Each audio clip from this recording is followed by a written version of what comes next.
grandes profissionais estão com a gente ao vivo, médico, né? Dr. Leonardo Staub, intensivista, médico doutor em ciências, né, relacionadas a estudos de medicamentos, e também, né, a doutora em farmacologia, doutora Nara Lins Meira Quintão, os dois com a gente aqui. Espero ter pronunciado corretamente os dois nomes. Obrigado, gente, por estar conosco. Vou começar com as damas, tá, doutor, primeiro? Doutora Nara, essa história dos novos medicamentos, do desenvolvimento, é uma coisa que leva tempo, mas tem sido acelerado no devido processo por conta da exigência, né, dessa pandemia para todos nós, né? Sim, bem, boa tarde a todos primeiramente, né? Isso se deve à gravidade, à extensão que se tornou a infecção por esse novo coronavírus, né? E ao desconhecimento do que a patologia está trazendo. Então, não ter um arsenal medicamentoso para tratar esses pacientes dificulta bastante, né? Por isso essa corrida desenfreada aí para tentar achar ou algo que trate a doença em si ou algo que consiga prevenir a infecção pelo coronavírus. Doutor Leonardo, e tem também a questão da experiência do teste que precisa acontecer em pacientes que têm, né? Como é que fica essa questão do contato entre o fármaco e o paciente, a responsabilidade dos médicos diante de uma situação que ainda é um pouco nebulosa, né? Sim, boa tarde a todos. Realmente a situação atual faz com que a gente tome medidas um pouquinho fora do habitual, né? Eu vejo que a gente tem bastante medicamentos, alguns medicamentos com evidência de efeito in vitro, né? Mas com ainda muita dúvida quanto à sua eficácia em pacientes mesmo, né? A gente tem estudos muito preliminares e realmente a gente precisaria avançar nesses estudos para ter mais certeza, um grau de certeza quanto à eficácia. Só que a situação é um pouquinho calamitosa, né? A gente vê bastante aumentar o número de casos, a gente vê aumentar o número de mortes.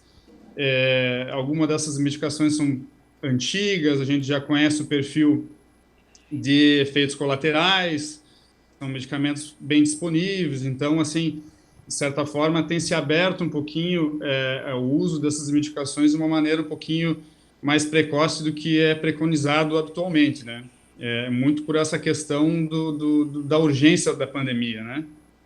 Gente, o Caleb, que está em Itajaí, vai fazer uma perguntinha para vocês. Caleb, por favor. Olá, Polito, boa tarde para você, a todos os nossos telespectadores em Santa Catarina e aos especialistas também. Bom, aqui em Itajaí, a Prefeitura está fazendo a distribuição da cânfora. A pergunta é se há alguma contraindicação da combinação dessa homeopatia com outros medicamentos. Acho que a doutora Nara pode falar essa. Pode ser, doutora? Pode ser. Não, quanto à utilização de homeopatia como uma ferramenta paralela a tratamento de determinadas afecções, não vejo problema algum, né? Desde que se tome todo cuidado na hora de utilização, né? Não compartilhar o mesmo instrumento, o mesmo frasco, dependendo da forma como essa homeopatia está sendo empregada, né? O que vale lembrar é que o tratamento medicamentoso ele não deve ser interrompido por conta do uso da homeopatia. Agora o nosso colega lá de Chapecó, Eduardo Prado, vai trazer mais um questionamento. Edu? Boa tarde, Polito. Boa tarde, os especialistas, aos colegas, ao estado de Santa Catarina. Gostaria de saber do doutor Leonardo. Muita gente está afoita pela situação, procurando farmácias, locais onde existam o famoso teste rápido. Esse teste é seguro? É recomendado? Qual é o grau realmente de assertividade, doutor? Boa tarde. O teste rápido ele é um teste biológico, né? Então ele identifica no sangue da pessoa se existe anticorpos contra o vírus, né? Esse processo de formação de anticorpos ele demora algum tempo, né? Então, inclusive saiu um artigo ontem no jornal da Associação Médica Americana, mostrando que o pico da formação desses anticorpos, né, é em torno de 10 a 15 dias após o início dos sintomas. Então, primeiro precisa estar claro, né, em que momento da evolução da doença ou dos sintomas esse exame vai ser coletado. e para que ele vai ser utilizado. Do ponto de vista clínico, em alguns casos ele acaba tendo utilidade. Quando o paciente chega mais tardiamente no hospital, já passou um pouquinho do período em que você poderia fazer a detecção do vírus no exame das secreções do nariz e da boca, ali, da faringe. Então, ele acaba sendo útil para avaliar se toda aquela gama de sintomas realmente é causada por sintomas pelo COVID, né, pelo coronavírus.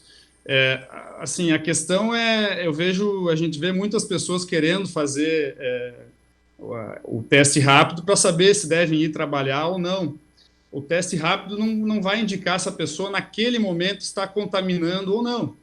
Ela vai indicar que a pessoa em algum momento já teve a infecção, e não vai indicar se a infecção já